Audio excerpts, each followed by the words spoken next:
Cooley joined me on Friday after the draft. Joined me Friday afternoon. I put him to work. He spent some time looking at Josh Conerly Jr., watched a lot of tape. I'm not even sure when I reached him that he even knew the draft had happened.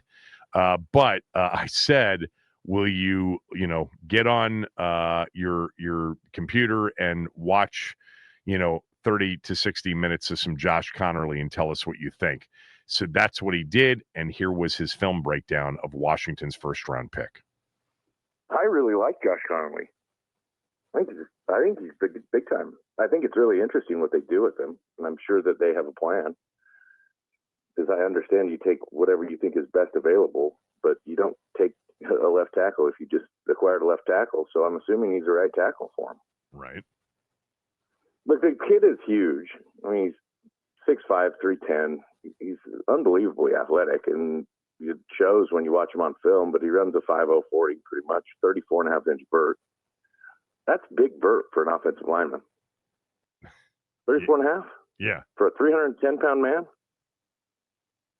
Athletic. That's huge.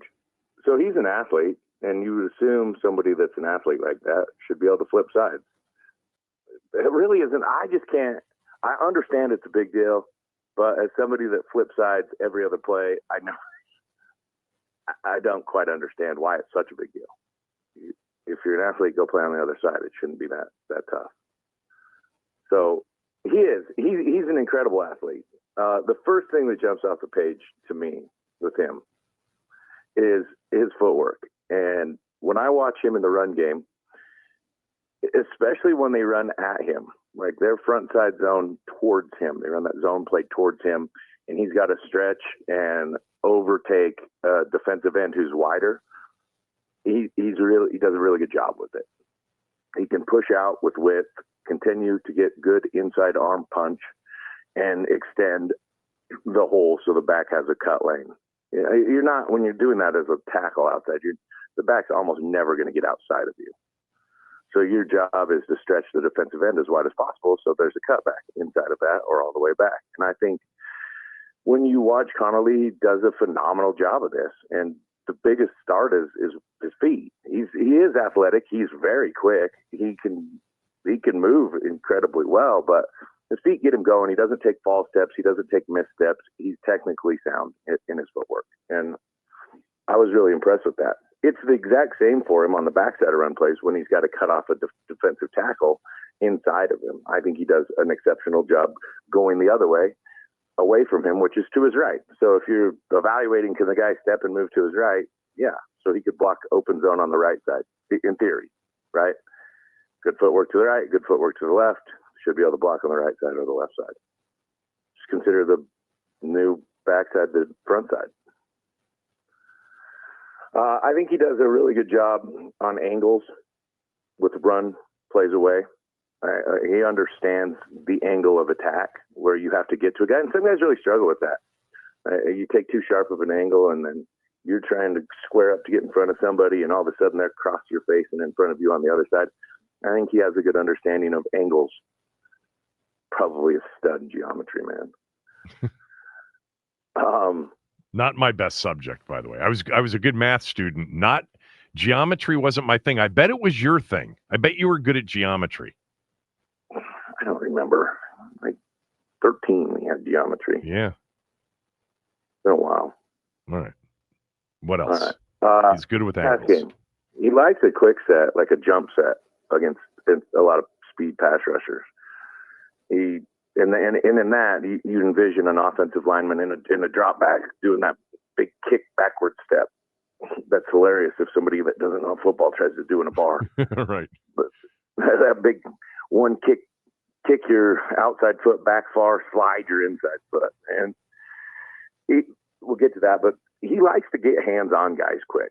And I'm impressed with this quite a bit because he has the ability to then run with speed rushers. So he'll get hands on. And a lot of times when you get hands on like that, they get to the edge a little bit. You've created a short pocket. And if they're able to get around the backside edge, then you're in trouble. But he's able to open up and run with those guys. He has good mirror skills. He can mirror a pass rusher up to 7, 8, 9 yards and create that deeper pocket, giving the quarterback an opportunity to step up in the pocket. That, to me, I think that with some of the frontside run game stuff and his ability to quick set is pretty awesome. That's a first-round guy that can do that stuff. The athleticism to be able to accomplish those things are a third of the tackles in the league, half the tackles at best in the league, can functionally quick set and run with guys and open side stretch his zone. He does them both well. When he is in a deep set situation, I think it's really sound. A lot of tackles will deep set and they'll start to kick and they'll open their outside hip up. And you don't want to do that. You want to stay square to the line of scrimmage. He does a good job of keeping his body square to the line of scrimmage until he makes contact, and then he'll open up a little bit. But he's really square, and he creates a problem for those rushers. They can't come underneath well, and it's a wide angle for them to get around the corner. So he sets himself up well with that. He has good patience with his hands in pass game. A lot of times offensive linemen want to lean their hands out or reach their hands out for guys, which makes their body lean over, and then they're susceptible to anything a pass rusher wants to do. He has good posture. He waits. He times his punch up well and does a good job with his hand punch. I think he's really effective with that. He sees twists and edges, blitzes really well. And again, going back to the last thing I just said, where he's able to stay square, he's able to keep good vision with things like that. He's not turned, so he can go back the other way. So when you get twist rushers or blitzers off the edge or inside, he's able to pick those things up. So 1, good square set. 2, good vision, good understanding of where he's got to go, and ability to get there with speed. All those things are massive positives. I mean, you watch the kid and watch him against Abdul Carter, who went, third from Penn State. Yeah. Watch him against Ohio State.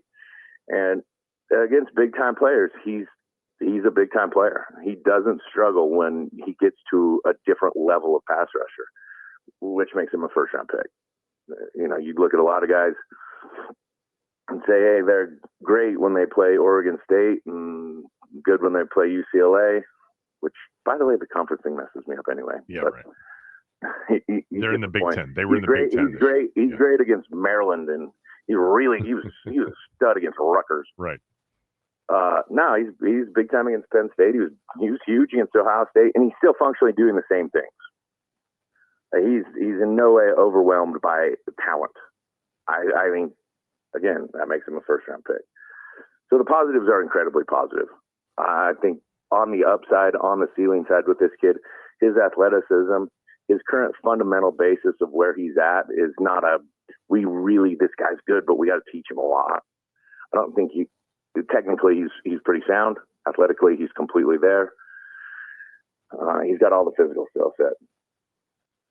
On the negative side, which there's not a ton, man, his block sustain is not phenomenal. He's got a good punch when he gets into guys, but his ability to sustain and keep on blocks is not there yet. And sometimes that's just an attitude deal.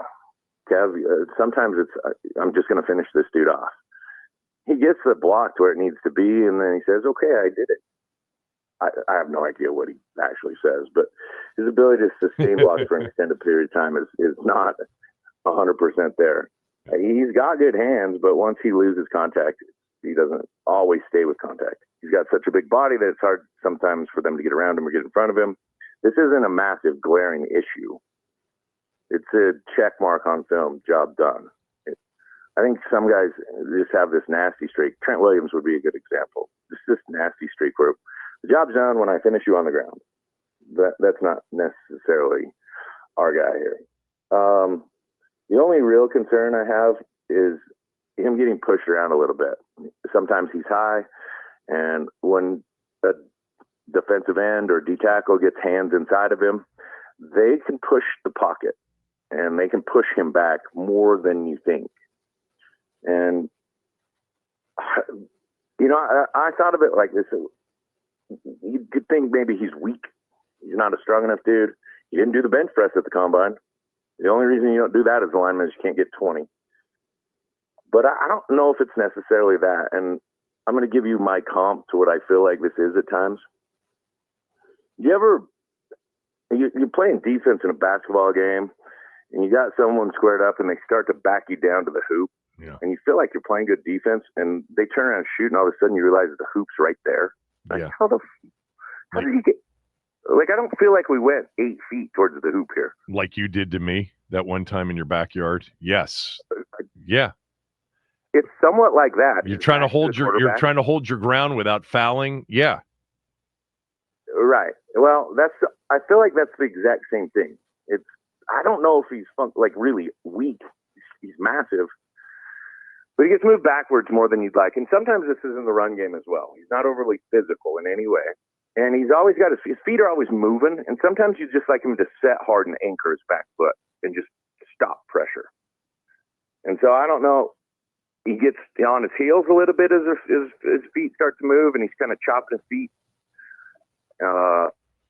He doesn't finish fully with his hands, and that is a concern, and that is a weakness that he has in a 5-step drop back or a longer developing pass play, that he's getting pushed into the lap of the quarterback.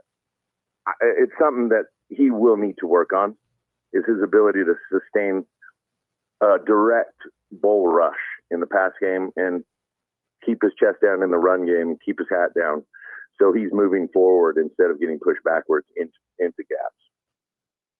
Last couple things. I think this goes hand in hand with this. I think he could just use his hips better when he punches. A lot of times he's got a little bit of forward lead, think about his ass kind of bent outwards, and he's punching his hands. Man, if he'd bring his ass and hips forward as he punches, I think he'd be a lot more effective with his punch. I don't love his ability to get up to linebackers and second-level players.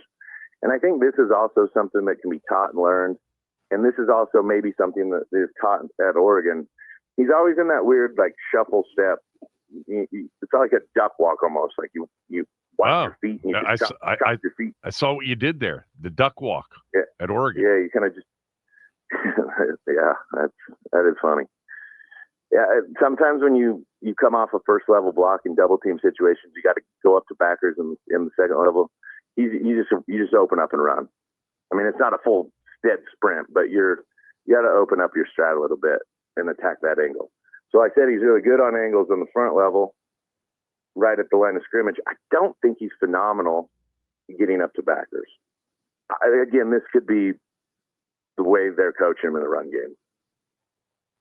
Last thing, at times he'll get confident on his quick sets and he'll overset. It's not his deep sets. It's that quick jump on him. Jump quick, get your hands on him. He has a tendency at times to jump a little bit wider.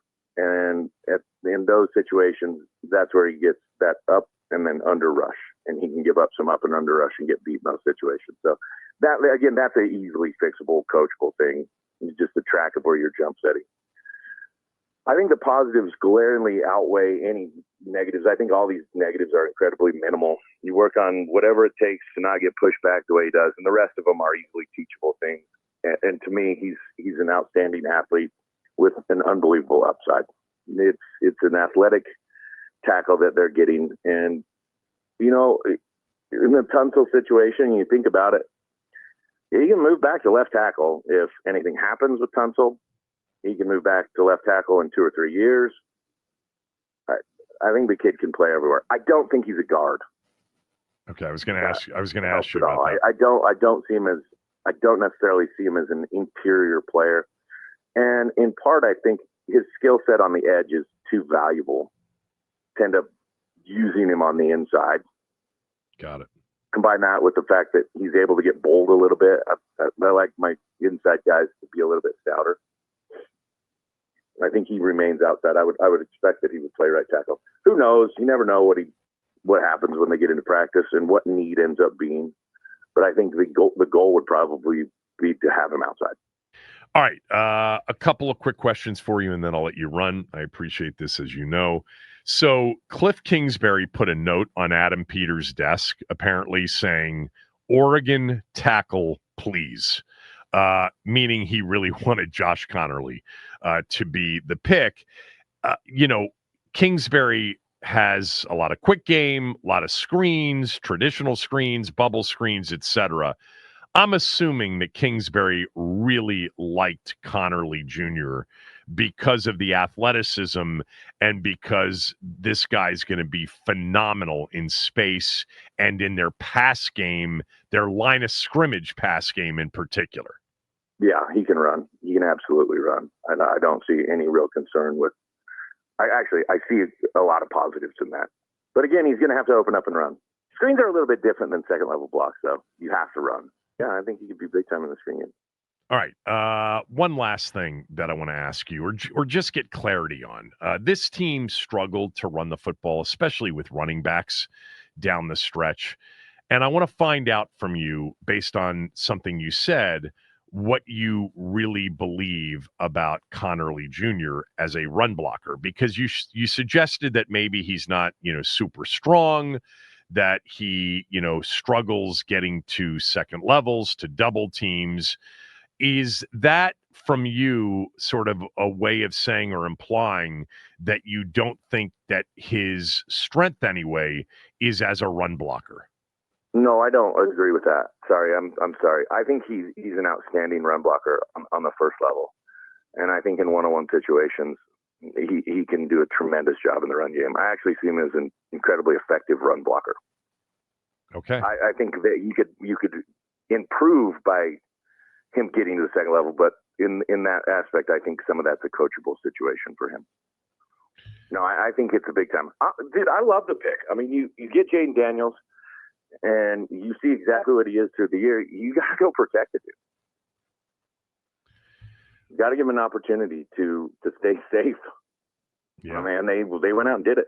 And look, whatever other need you have, this is the one thing that you have. The quarterback is the one thing that you have to have, and you have to protect, and you have to continue to play for an extended period of time. Franchise guy has got to be your guy, and as a young player, protect him.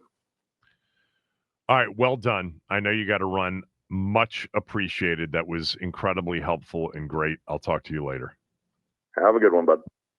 That was Chris Cooley from the other day breaking down Josh Conerly Jr. I'll try to get him to do Amos and a few of the other guys as well over the next few weeks.